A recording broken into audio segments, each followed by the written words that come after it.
Hello, and welcome to the paid search webinar for this month. So, this month we have Chris Cabaniss. You own an agency, Falcon Digital Marketing, based out of Texas. And you have been working in paid search and you do some social ads as well for, I feel like, forever. So, like 15 years plus. So, About very 15, yeah. 15. Okay. No, I kind of guessed based on what I know that you talk about, that you have been doing this a long time. So the first thing I definitely want to do is just note our sponsors, Jumpfly, Clever Programmatic, and AdWorld Experience. We would not be able to do the webinars that we do and put out the content that we do without our sponsors. So definitely a thanks to our sponsors. And what I'm going to do is I'm going to go ahead and get started. I'm going to add this to the stage, and then I'm going to pop off, and then we will come back here for questions. So again, Okay. Jumpfly, Clever Programmatic, and AdWorld Experience are our sponsors today. Okay. Without further ado. Yeah, everything looked good. You can see the slide, Google Ads. All right. Let's go ahead and jump in. So we're going to go into a Google Ads account overhaul, what works in 2024 and what doesn't. This comes up a lot with so many changes. Google's moving, I feel like, faster than it ever has. So I just wanted to clarify some older tactics that you should switch off of and some newer ones. So first off, about me, I'm the co-founder of Falcon Digital Marketing, the co-founder of Online Advertising Academy. I've been running ads since 2009. Very over analytical, big nerd. Love digging into the data and PPC. I keep saying co-founder. I want to make sure to mention my wife is the other co-founder. We started the agency together about seven or 8 years ago, and Online Advertising Academy. Couldn't do it without her. She is amazing. She doesn't like being front and center, though. That she's behind the scenes, runs everything. So I usually do this type of stuff. So, excuse me. As far as what we're going to go over, sorry, cut off a little bit, but we're going to go over PPC management, kind of what changed and what didn't from the day-to-day, and what works, what doesn't. Google suggestions, there's a lot of pop-ups. They've always done this, but they've been a little more aggressive lately with pushing their new technology. So kind of what to use, what makes sense, what to ignore, and then the new account structure, what works. There's been quite a bit that's changed with this. So I wanted to look at that. PPC Manager's checklist for optimizing accounts. Our role as a PPC professional, if you're the one running the account, that's changed a lot. Best bidding strategies, there's a lot more auto bidding and AI. Manual bidding is still there, kind of when to use each one, and the new A/B testing of ads, because people, I feel like we're all still a little bit confused with responsive search ads. We're used to the old A/B testing. So we'll dive into that a little bit too. So as far as the takeaways, this is meant, a lot of it is for professional PPC managers. If it's your job to manage Google Ads. Also go over things for in-house marketing teams. If it's part of your job, you also do the SEO, the newsletter, things like that, or some high-level stuff for marketing directors, VP of marketing. This way, you know enough about Google Ads. You can evaluate your team, you know what's going on in the industry, and it can help you hire an agency or evaluate the agency you have. Maybe it's time for a new one if they're very out of date. And also we'll do some beginner stuff for DIY business owners, beginners. If you're new to PPC, I'll make sure to cover the very basics a little bit as well. So PPC management, what changed and what didn't? As far as changing things, I wanted to take a step back. And the things that really haven't changed, the marketing psychology still applies. The foundations of marketing still apply. This is going back to marketing 101. It's been the same for 50 years or more. When you're planning a marketing campaign or an advertising campaign, you research competitors, your target market, you plan out what's your ad messaging, how is it different, how are you convincing people to buy your product or service, you implement it, whatever that is, from all the way from newspapers to radio to Google Ads to whatever comes in the future, and then you optimize it based on the data you have. That's that's still the same. It doesn't really matter what the technology is. And remember that going forward into new technology, that will help quite a bit. So being an expert marketer gives you a large advantage to succeed on any platform. No matter what platform or what year it is, the foundations of marketing psychology still apply moving forward. So keep that in mind. Platforms are always changing. Marketing psychology has been the same because humans are the same. Sometimes hacks work, but I mean they're always temporary. Things change. It might work for some people, not for another. So I'd say don't chase down the latest hack that was a LinkedIn post last week or something like that. So we do a lot of training and audits, and of course train our own team. People often ask for a quick fix, and there really isn't one. There's 100-point checklist. There's the foundations to keep in mind. There's so many other things that's the secret to long-term success. It's not just one thing you can do that fixes everything. So you translate the foundations of marketing into technology to stay up to date always. I mean, the marketing funnel. This is Marketing 101. Borrowed this from SEMrush, their blog. Won't go into too much detail, but the top of the funnel, they're discovering the product. There's the desire, they're researching it, evaluation. Maybe they're doing one product or another. They purchase, and so on. So keep the marketing funnel in mind while you're doing all of your marketing. I won't get too much into that. And some psychology. This is an old term, reticular activation. You pay attention to what you're currently wanting to find. So an example of that, you pay close attention to car ads when you're actually shopping for a car. That's that reticular activation. Your brain is filtering it because it's important to you. So remembering all this going into ads, now translating it into something more technical, here's a Google Ads example. In search, you'd be looking at your keywords. What's the intent? What stage of the funnel they at? Is it something specific? Is it a buying term? Is it top of the funnel? Remember that while you're picking keywords and writing ads and doing landing pages. Another example for display ads, this is also in Google Ads. So a prominent placement, this would be placements targeting on a relevant website in front of your target market. They're researching something, it's the right type of people. You can put banner ads on these blogs and on these forums that your target demographic is on. A lot of people forget about display, but it can still be very relevant, especially top of the funnel, even bottom of the funnel, not just remarketing. So custom audience, for example, it's like remarketing, but they haven't been to your site. So you can add auto bidding to people that are in the market for, let's say, accounting software. They've done Google searches, they've been to websites.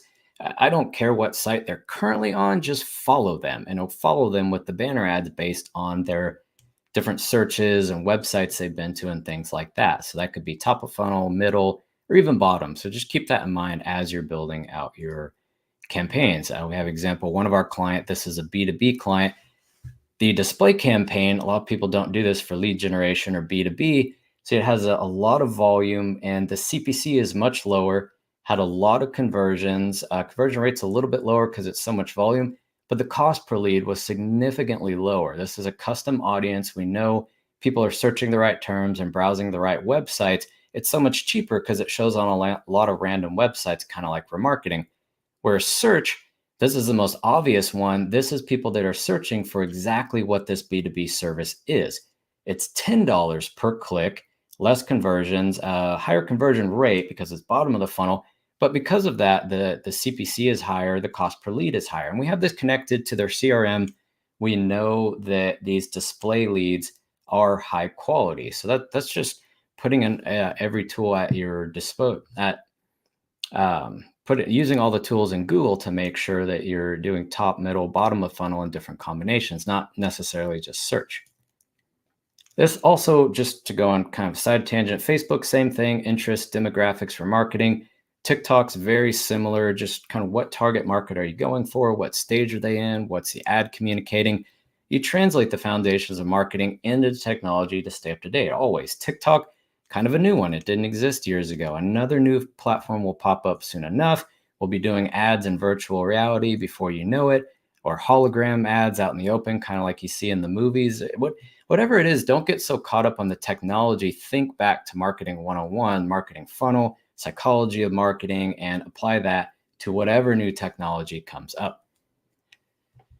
So next, switching into the technical stuff in PPC. Again, I'll go high level, very expert level for people that are currently running that, and some beginner stuff if you don't know what any of this means.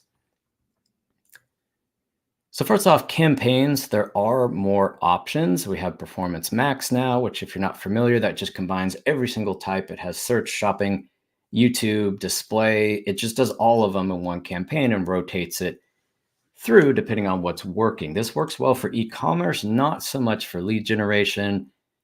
If it makes sense to show everywhere, maybe it's fashion or it's health or supplements, something like that. You don't really care if it's on YouTube or, maybe Gmail, or like demand gen's kind of the same thing. It shows in a lot of different places. They might be doing a search. It might be a banner ad. It might be YouTube.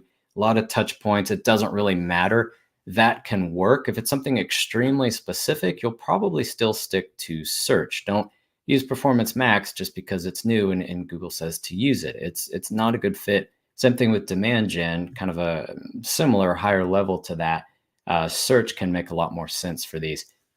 So it didn't change with campaigns. While you're building these out, you still think of the marketing funnel, marketing foundations, marketing psychology, all of that while you're building what should you do. A lot of times it might just be search, or it might be display or search with a little bit of remarketing. You don't necessarily have to go into the newest thing being demand gen or Performance Max, or other things will come up, but you still have to go back to the basics of marketing. So there's still standard search. People just go on Google, type a keyword, see your ad. It's still there. It works very well.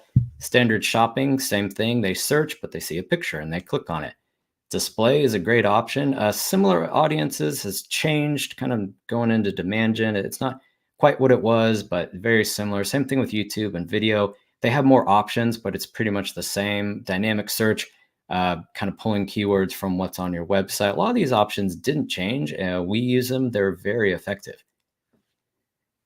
As far as ad groups, what changed? You don't really need to split these nearly as much because keywords match a lot broader. You don't need hundreds of ad groups and hundreds of keywords. What didn't change, still think the foundations of marketing. You still group your keywords by theme, match those to the ads, match ads to the keywords, and match the ads to the landing page. This is going to cover your quality score. Not that it's the most important thing in the campaign, but it's something to keep in mind. So increase your conversion rates and your profits. Those are the most important things by far. And it helps you set up and optimize the accounts to be highly efficient and profitable. So you still group them together. You just don't need hundreds of ad groups for every possible variation there is. That's change. For beginners, it's organized. You have the campaign, and then you have ad groups within there, and then you have keywords grouped together. And then each ad can match a keyword to be more relevant and go to a more relevant page. So you'd group, like example, running shoes. All the keywords in that ad group are running shoes. The ad says running shoes, and it goes to the running shoes page. You have another one for hiking boots.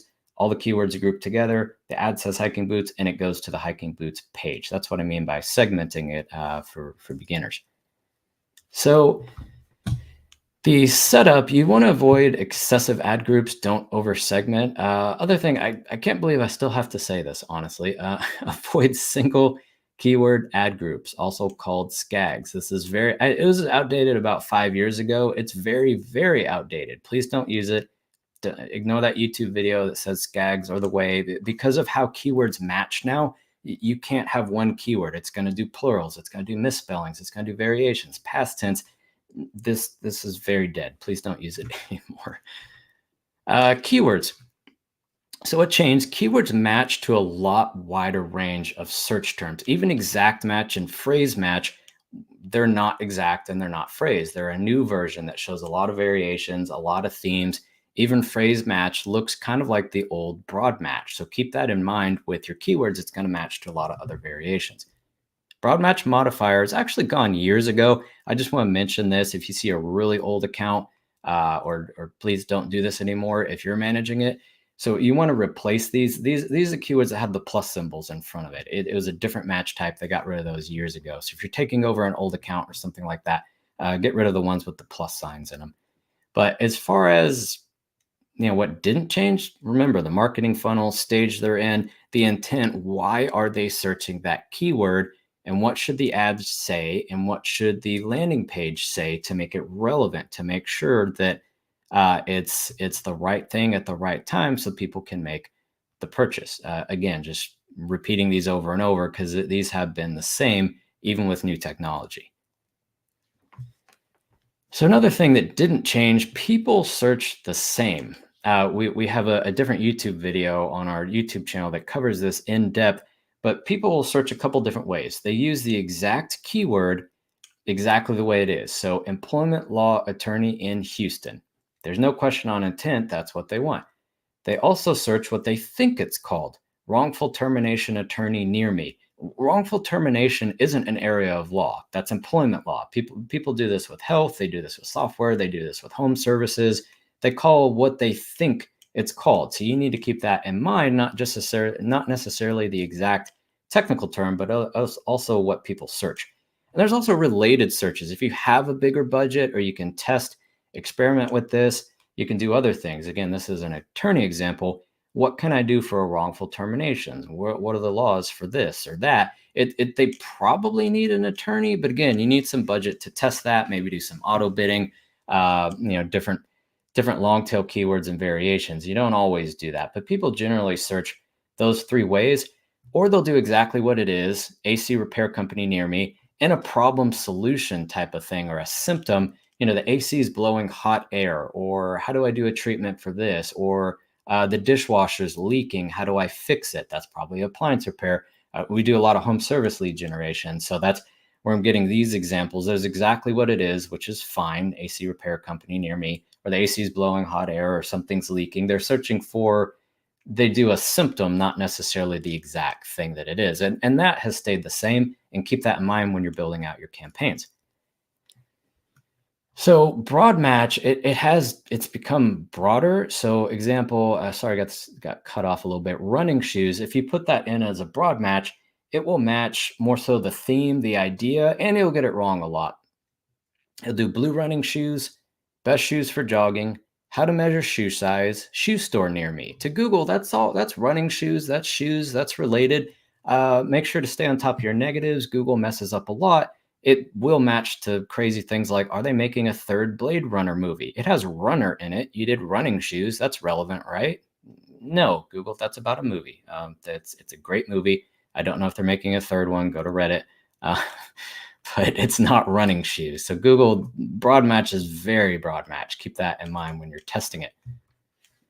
So I already covered that. Typically, you'll test broad match with auto bidding. And if there's a lot of different search terms that would be relevant, that would work, you can test it. A lot of industries, though, you'll still use phrase and exact match. The broad match is too broad. I used attorneys in that example. If it's a smaller budget, you can stick to phrase and exact. If it's software or very specific things, you probably won't do broad match because it casts a very, very wide net. And a lot of industries, that's not going to be relevant. It's going to waste money. So a couple of examples, best broad match keywords to use. Again, we do a lot of home services, plumbing repair service. That will match to leaking faucets and this and that and the other. The intent's still the same. You could run broad match, real estate, supplements, car insurance quote. There's 1,000 different ways to say that. Auto repair shop.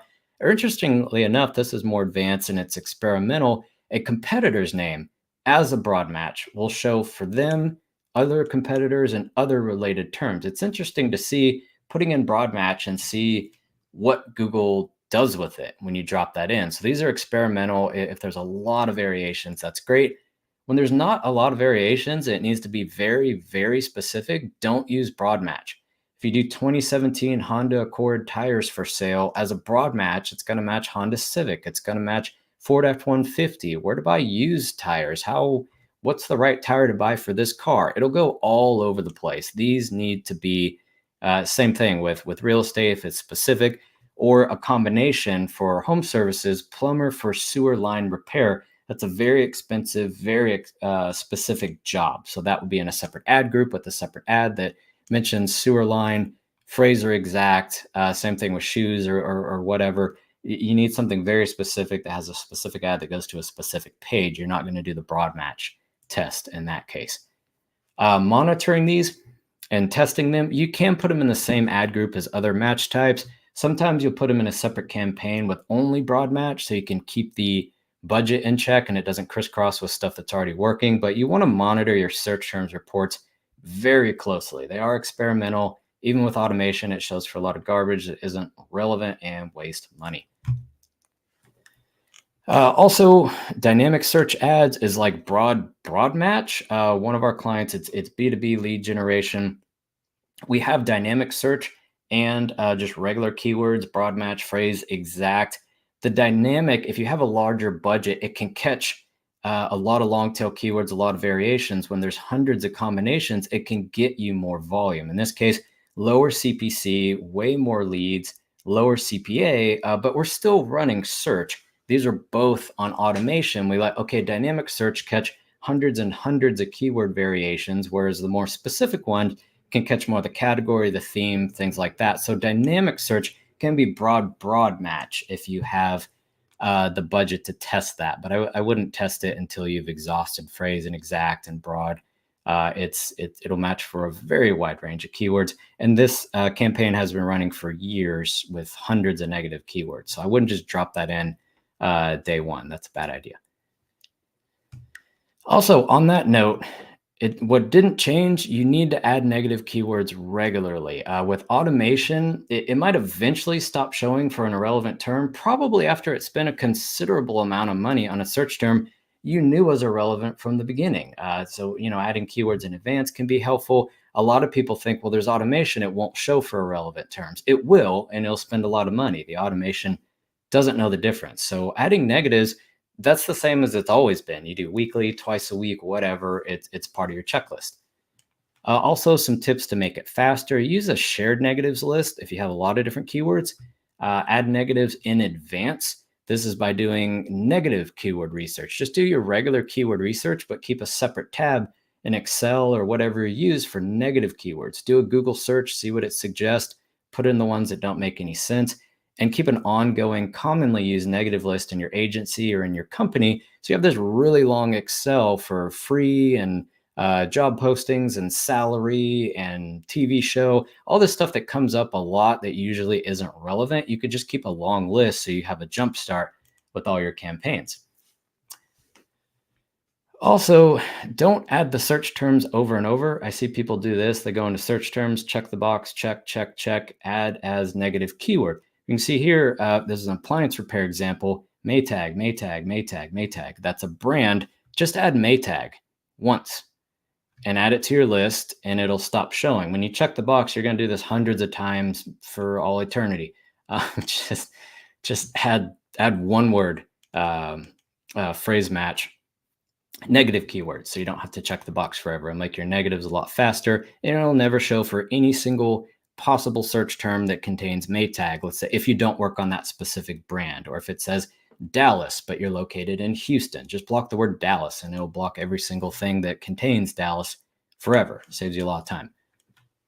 Also, interesting trick for search terms, you can add a keyword column and it'll show you which keyword triggered the search term. So you can see if you have a broad match or a phrase match, which one is causing problems. You have the search terms, but which keyword triggered that search term. Definitely add that. It's not a default.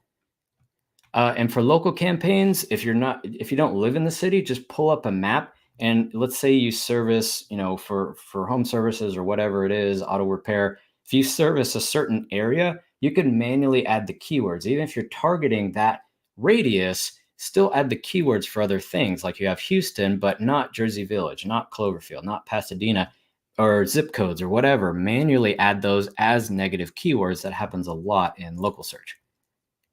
Ads, we know it switched to responsive search ads, not the extended text ads. That's the old way.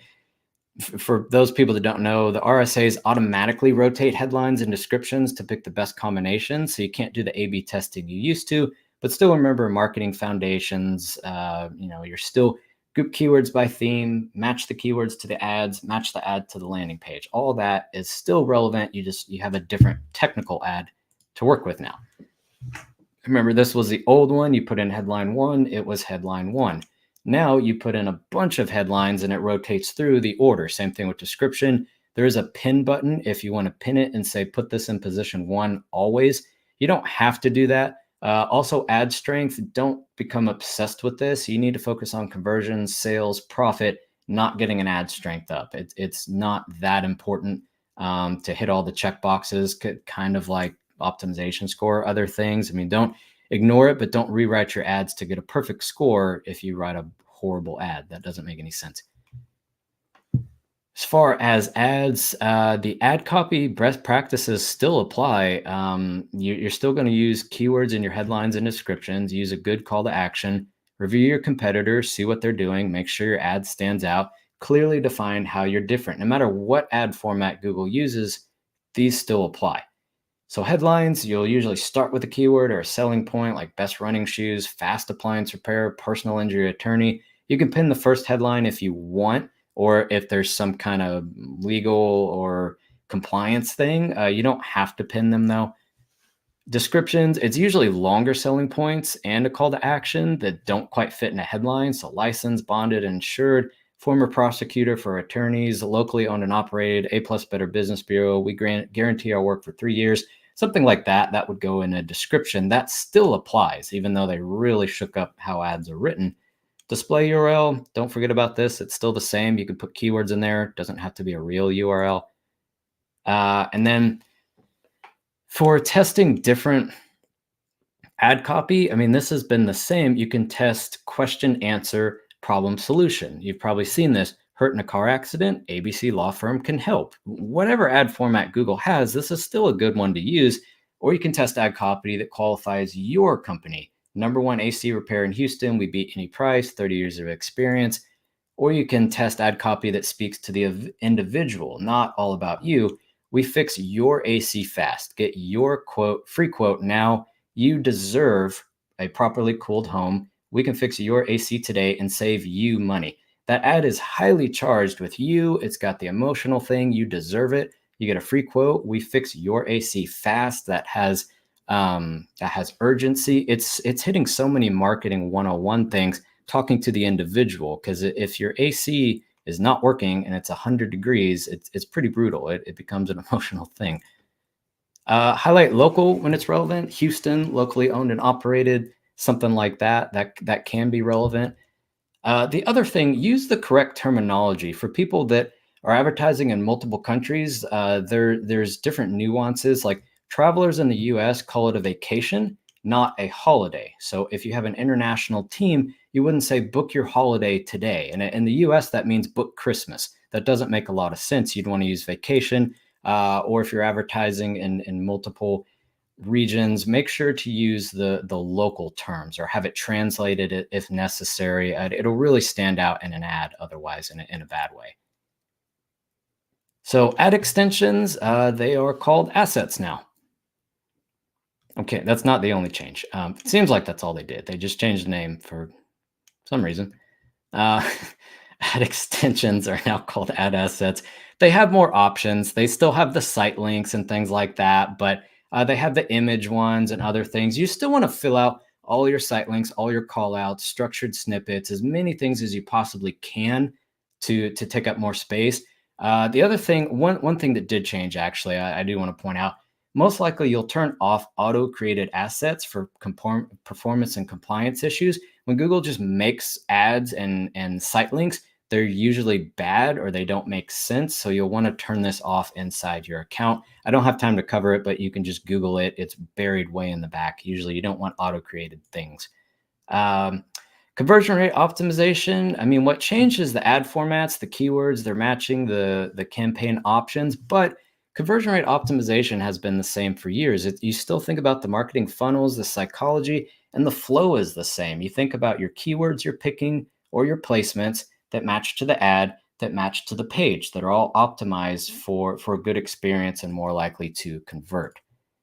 Also, just quick note, don't forget about Bing ads, now called Microsoft advertising. After you import it from Google, optimize it independently though. Do not do the auto import that just wipes it because it's going to perform differently. But the interface is pretty much the same as Google. They mirror it. There's still search engines, Bing, Yahoo, AOL, DuckDuckGo, all the little guys are over there. It's usually way cheaper. It's very simple to just jump into Microsoft ads if you're already doing Google ads. A lot of your competitors won't be there. So just quick mention for them. Okay, so that was a ton of technical stuff. Sorry for the sprint. We do have a Q&A if I went a little too fast. Google suggestions. Ignore most of it. They've never been all that good, to be blunt. Now I think they're the worst they've ever been. Most of the stuff in the account is junk. Optimization score is somewhat new. It's useless. It goes up if you increase your budget. I don't know what else to say. It's just ignore that. Auto apply recommendations, terrible idea. It's going to add keywords you didn't approve or see, and it's going to write ads that, or drop in ads and put them live that you didn't approve. Major compliance issues, major performance issues. Google is emailing and calling like crazy. This is an awful, awful idea. That's a strong opinion, but I want to be blunt as a professional. Don't do either one of these. They're terrible. Ad strength, it's not that bad. Don't trade your conversions for an ad strength. Don't write a strange ad to have a higher ad strength. Focus on conversions and profit, the most important thing. Don't obsess over the ad strength. Calls from Google reps. I did want to mention this. There are good Google reps and there's a lot of bad Google reps. Often they'll advise you to enable auto apply recommendations and increase your optimization score and spend more money. The same pop-ups that are in the account, they just call you multiple times per day and email you and email your clients to tell you to do that.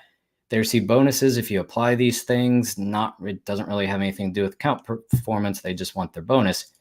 And just do what's best for your account, not necessarily what a Google rep said. I know there are good Google reps that are very knowledgeable and highly trained with years of experience. There are a lot of bad Google reps that are a third-party call center. They don't even actually work at Google, and they're borderline harassing people with constant calls to auto-apply recommendations, which I mentioned is a terrible idea. Do not do it. So there's good Google reps and there's bad Google reps. Just take it with a grain of salt. A lot of them don't have your best interest in mind. So the new account structure that works, I wanted to go over this. You're going to do a lot less campaigns and ad groups than you used to. You don't have hundreds of ad groups and maybe thousands of keywords with the plural variations and all these other things. The automation does actually do a lot better job than it used to for finding all the different combinations. You no longer need a wide range of keywords. You might do 10 or 20 keywords in an ad group, not 100. You don't need all these different variations. So large e-commerce accounts can run standard search or standard shopping and Performance Max all at once to test. I don't recommend Performance Max for lead gen, a lot of lead quality issues. If you connect it to your CRM to feed back good leads, I mean, maybe, but Performance Max is usually for e-commerce, if that. Typically don't launch a new account with Performance Max only. It needs a lot of performance data to work. So the PPC manager's checklist, as far as the day-to-day for optimizing campaigns, this has changed as far as what to go over is with automation, you're going to constantly check it to make sure it's doing what it should be doing and do changes to keep it on track and guide it. Or if you're doing manual optimization, manual CPC, it's the same as it was. You adjust the bids a little bit, change up your ads, but you have to keep an eye on the automation. Just like with the factory, there's still humans working in it. They don't just turn on the machines and leave for a month. Somebody has to watch all the machines to make sure they're doing what they should be doing. So you're always going to be proactive, not just reactive. With many automation problems, as far as spending money on a bad keyword or an ad that doesn't work, you can easily see them coming way before they waste a bunch of money. So with automation, a lot of times you're just checking it. There's not necessarily an action to do. You just want to make sure it's on track. So we have a very long checklist in Excel. I kind of cut and paste some things in there from our agency that our people do. Some of these are weekly, some of these are 3 times a week. Check the budget pacing. Do you need to adjust the daily spend? Check all the volume on here. Does it look good? Check the ad group performance. Check the search terms. Did you add negatives? Or check the search terms. Are there new keyword ideas, things that are popping up that you could add? Split an ad group, do a new campaign.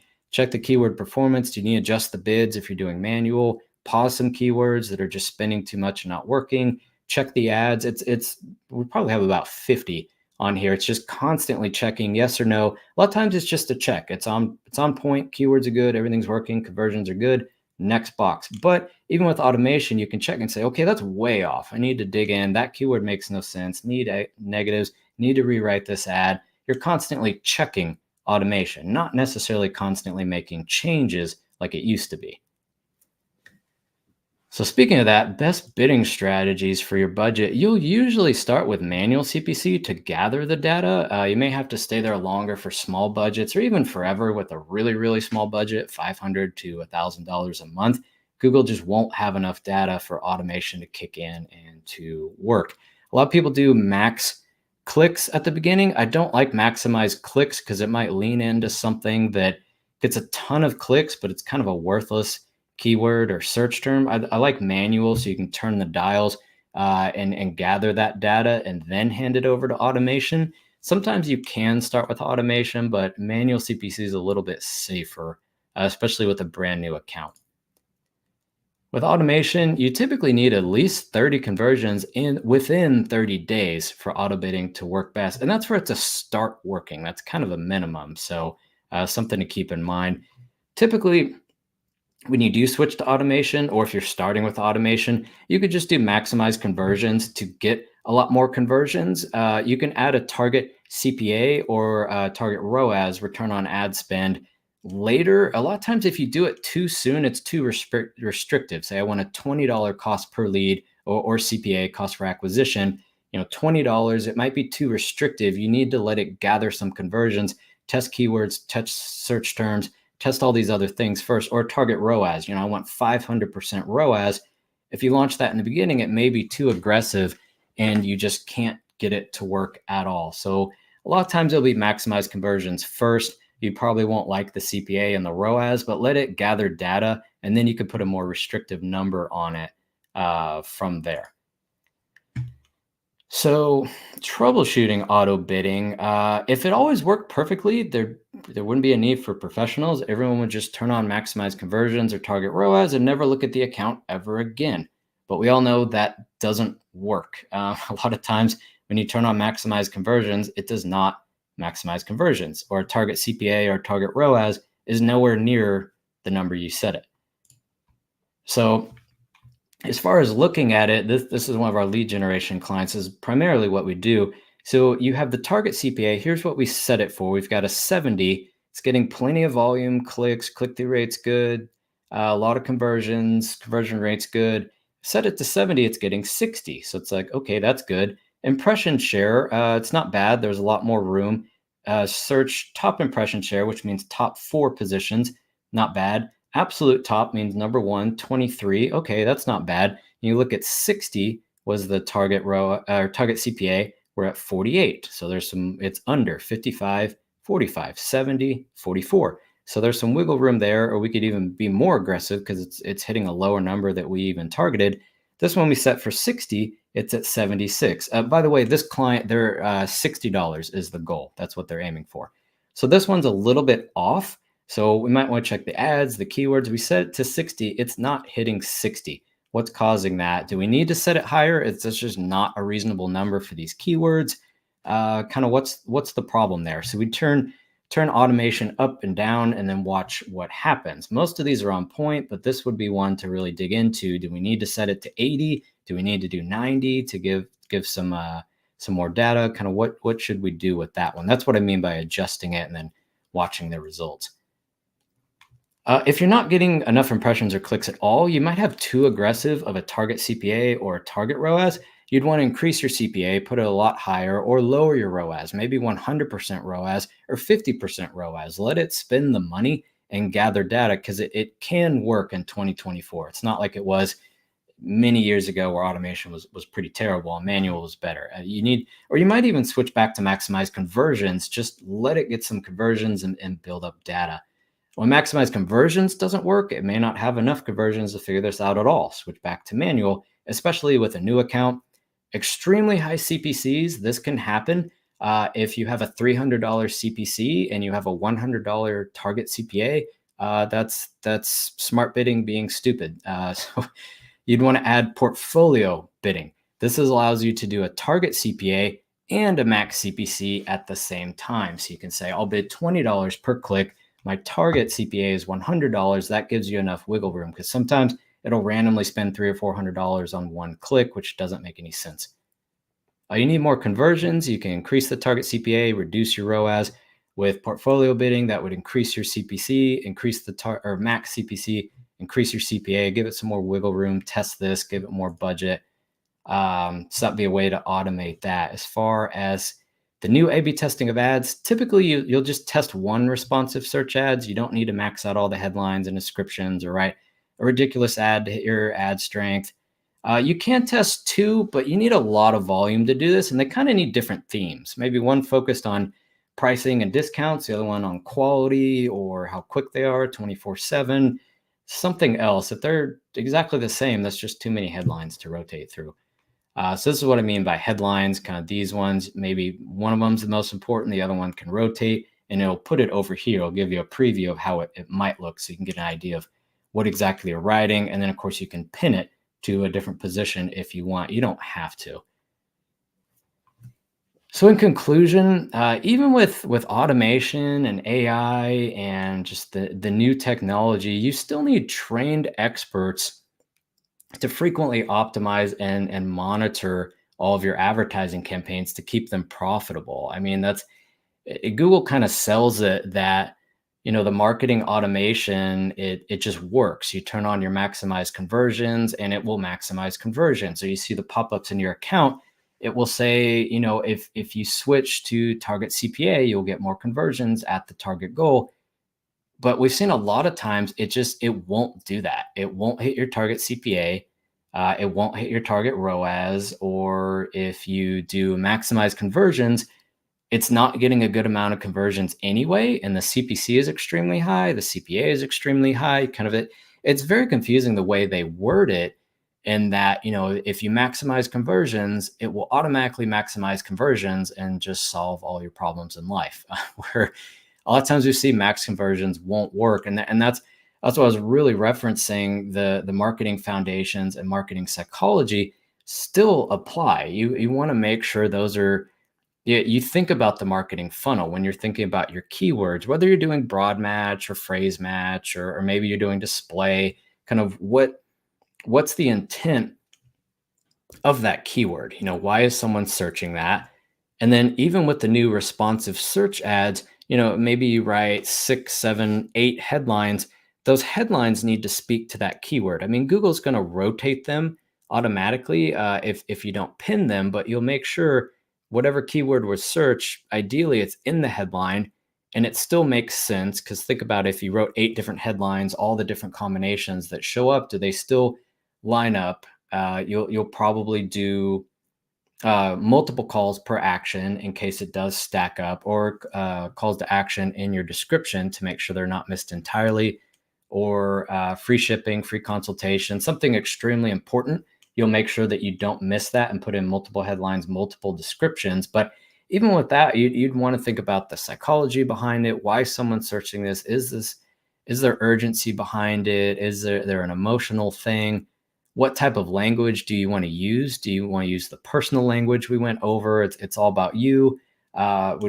We have clients that are also counseling services. This is a very personal, very emotional thing. So we keep that in mind, even though Google has changed the ad format with counseling services, for example.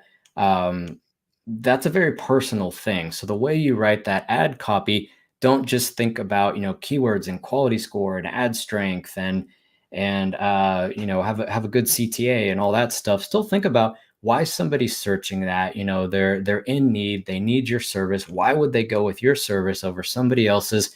And think about that, writing that in the ad. And then when they click on it and go to the landing page, they need a solution. That particular one's a very emotional problem. Whereas, and that's why they're searching. So keep that in mind, even when technology changes. Or appliance repair, or other home services, AC repair, that's typically urgent. So you would focus on, maybe it's 24/7, same day service, or you want it at a reasonable rate. You can put a coupon in there, $50 off for new clients or something like that. So all this psychology, you just translate it into the new technology, regardless of, or if you're going into placements or for display campaigns, or if you're doing YouTube, remember that shows right before a video, so it grabs people's attention. All that still applies. And I think that's a big takeaway, to keep that in mind while you go into new technology and the new formats of everything. That's really not going to change. So as far as where you can find us, falcondigitalmarketing.com, that's our ad agency for hiring us to manage everything for you. The YouTube channel, also on X, you can follow us there. That's all our education. Online Advertising Academy on YouTube has all our training videos, stuff like this. We post it on YouTube, and you can follow us there. Awesome. Well, thank you so much for such a technical talk.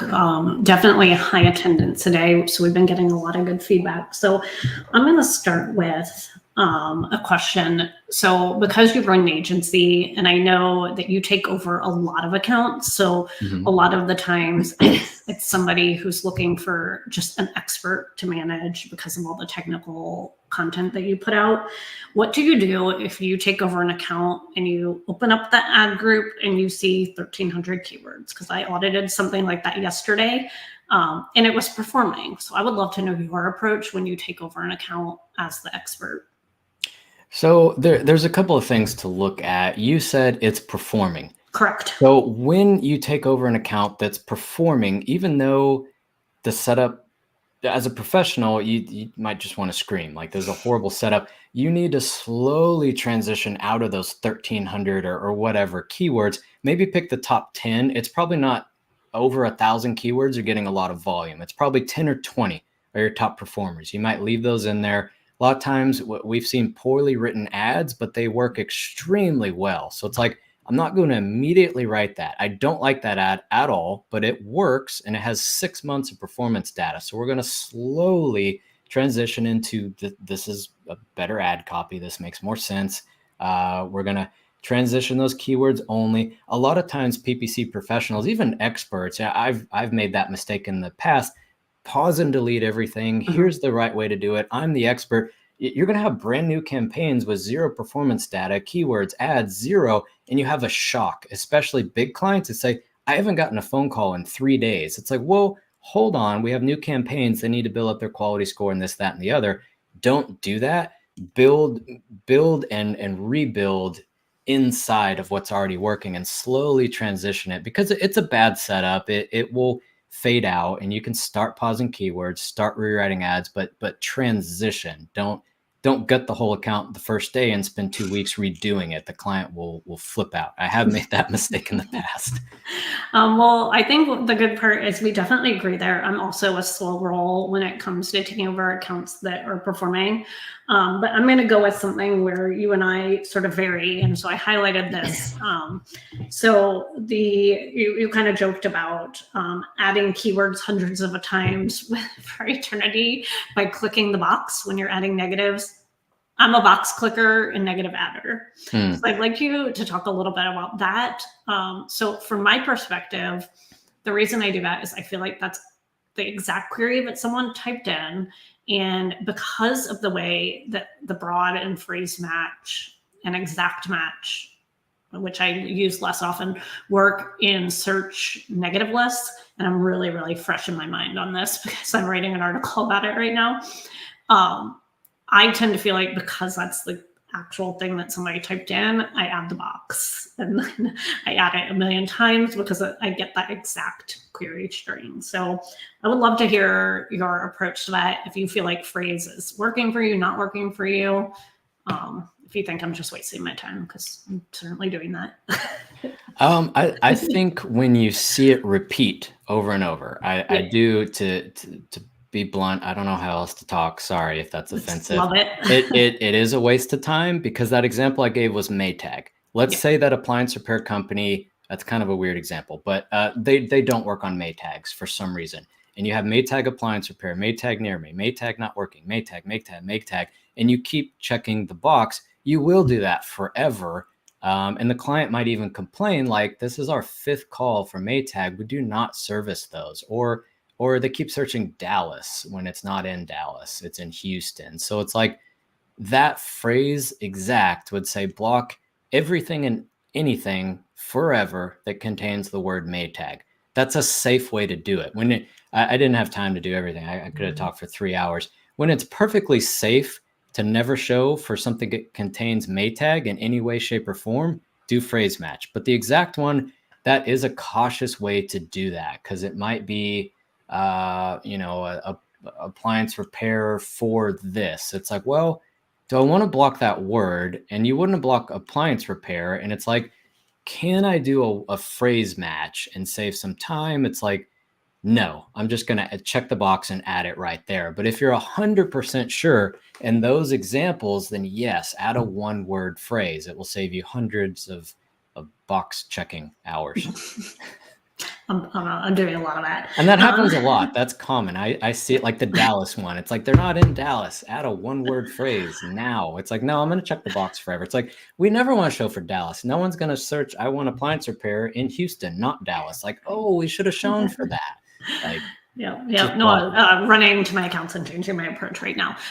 So when it's safe to do that, I see it like free. That's a common one. Oh, block free. What if they give a free consultation? True. Very good. So that's there, or salary. It's like, well, double check that. Or jobs. It's like, are you sure? There's nothing that contains that. Salary or jobs are free. Those are really common ones. It's like, really rack your brain. If you're not 100%, don't do the one-word phrase match. Free is a good example. Yep, that's a really, because it matters in the context. And so then the other one that I found interesting, your point of view on the maximize clicks. That is another one. I will start out a lot of times maximize clicks and then move to the maximize conversions. And it sounds like you start always. Is it always auto? You have just written off maximize clicks? Always, yeah. Maximize clicks is going to lean into what gets the most clicks, which I would argue that doesn't really set you up for maximize conversions. It may have been something that, maybe it's a 40% click-through rate, which a lot of times an extremely high click-through rate actually isn't a celebration. That's something to troubleshoot. Or an 80% click-through rate, it's like, that's too good to be true. So when you see those extremely high numbers, I've seen it make mistakes to where it's maybe a competitor and it shows for the top and the CPC goes really high, 70% CTR, and it just bombards it. It's like, that didn't give you good data to switch to max conversions.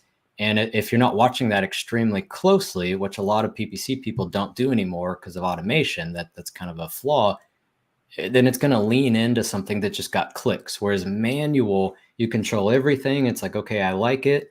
I'm going to turn it over to automation now. But I mean, that's not as strong of opinion. I do feel like people do maximize clicks to maximize conversions and it works. So I won't lean on that too hard. At our agency, we prefer manual.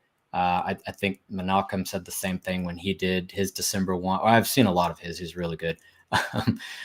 He does manual to automated, but some people do max clicks to max conversions. Not necessarily a bad thing. That's just my opinion on that. Yeah, no, absolutely. And I think too, like the context. So coming from big agency, big budgets, it's much, much different than dealing with the day-to-day, small and mid-sized business. I think that context is absolutely helpful. So we actually do have a comment coming from LinkedIn from Bree Cortez.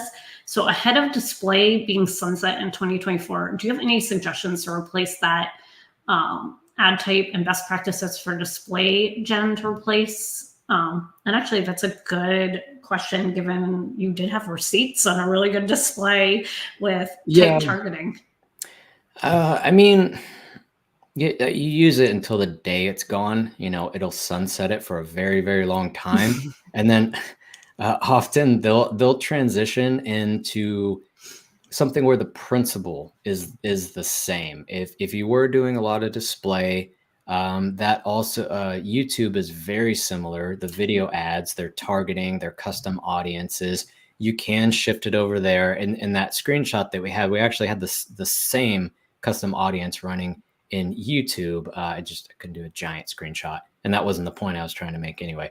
You could transition into that. You could test it over in Performance Max. You could roll it into Demand Gen, and you kind of have, okay, this was a particular display thing that's no longer around, kind of like the similar lookalike, that whole mess. It's like maybe years ago you did have that. And it's like you have some data, translate it to whatever new thing they rolled it into. And like display has changed quite a bit, and they're rolling other things. Dynamic search supposedly is going away, but until the second it does, we're going to keep running it, and then take that data and kind of manipulate it into whatever new thing Google rolled out. And you might test it and it doesn't work anymore. So it's like, well, that idea is kind of dead. I need a new one. So that's with display or Performance Max supposedly swallowing up dynamic search. Maybe you kind of take the data you have and then translate it into the newer version. It'd be more likely to work because you kind of have performance history. It's kind of like with Performance Max. If you launch it way later, it will borrow search, display, shopping, remarketing, existing data, and then roll that into like an account that's been around for 3 years. It's not the same thing, but it borrows the data. Yeah, no, that absolutely makes sense. And I feel like one thing I was thinking about, sort of off of this, but when you were talking about the portfolio bidding strategies, I think that could be similar in how it leverages the data from all those campaigns. I almost feel like that could be an entire presentation and webinar because people aren't using that as often.